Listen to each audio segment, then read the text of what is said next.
Welcome to Lapland!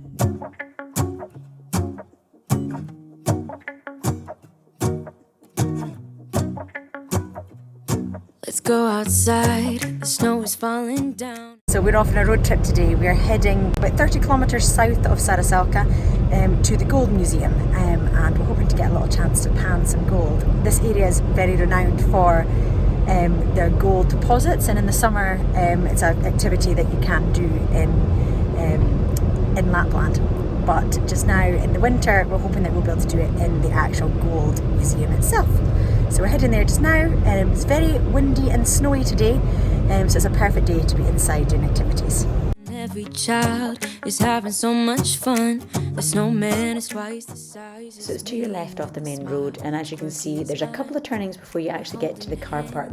You turn right at this fork and then right at this fork as well, and then we park to the car park at the end. Songs that we love. Yeah, all the Christmas songs that we love.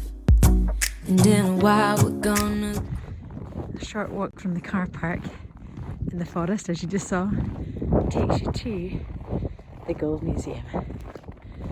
There's a lovely area outside, which obviously would be easier to look around in the summer months, but there's places like this, the miner statue that you can get photos in front of, and it just looks beautiful outside. There's little huts, which are exactly what you'd imagine to see in Finland, but we looked around outside before we headed inside. Now it says online that there's no need to book, however, when we got in there, if you do wish to do panning for gold during the winter months, you really are best to book, because they don't do it as a routine thing every day, but they were very kind and offered to let us do it even though we hadn't pre-booked.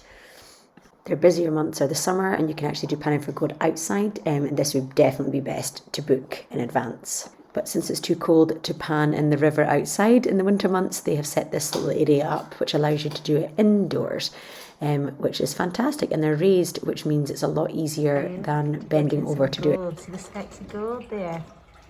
Wow, guys, you're doing well. You get shown the technique of how to do it, so you sort of shake it under the water like that, and then sort of lap the water in. I'm going to try it here. This is back in December 2021, where we were still required to wear masks indoors. This will have changed now, I'm sure, but check COVID guidelines before you travel. Since gold is heavier, the aim is for it to drop down to the bottom. So by shaking it, the gold drops to the very bottom, and then eventually you should be left with these little specks of gold, which then can be collected into a vial, which you can take home and keep. Which is special, very special souvenir to be able to take gold home from this area. You just go to where the gold is, touch it against the golds on your finger, put it over the top of test tube, and then tip it in. Right. The museum itself is under a big gold panning pan. The ceiling is like a gold mining, gold panning pan. It's got fantastic things. It's even got Scotland round at this side. Scotland's in the museum. Definitely well worth a visit if you're close by in this area. The children thoroughly enjoyed it, as did we. There are so many different sections that you could easily get lost in here for a whole day. It takes you through the history, it takes you through the history of gold throughout the whole of the world, and it also has lovely little artefacts like this that are kept behind glass so you can see it, and it shows you how it would have looked for the gold mining community back in the day. This is how they would have slept, this is what it would have looked like. This photo does it a bit better justice, and you get to come underneath the mining tunnel almost when it takes you from one section of the museum to the other. It's very well done, and it's definitely inspiring. The thing about this museum is it covers the whole world, not just Finland. It's just fantastic to be able to see, and there's even Scotland. So we made sure to visit the gift shop, and I've got what we bought at the end of this vlog, but we thoroughly enjoyed our time here, and by the time we came out it was coming down dark, which made the walk back to the car park even more magical. It's exactly how you imagine walking through a Finland forest.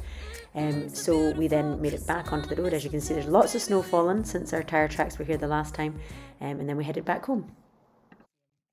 souvenir kit, which is some sand from the area at Tankavaara, if I'm saying that correctly, and they can pan using this in their bowl, and they should be able to collect some gold into their little test tube there. It's got a little postcard in there. There's the statue that we took a picture in front of, and it was covered in snow. So when it comes to this, got the tag. The gift tag's actually a metal gift tag as well, which is just a lovely little souvenir for them to take home from their day. If you are heading to Lapland, and to Saariselkä in particular, then please don't forget to check out my full video on Lapland, which I've linked here.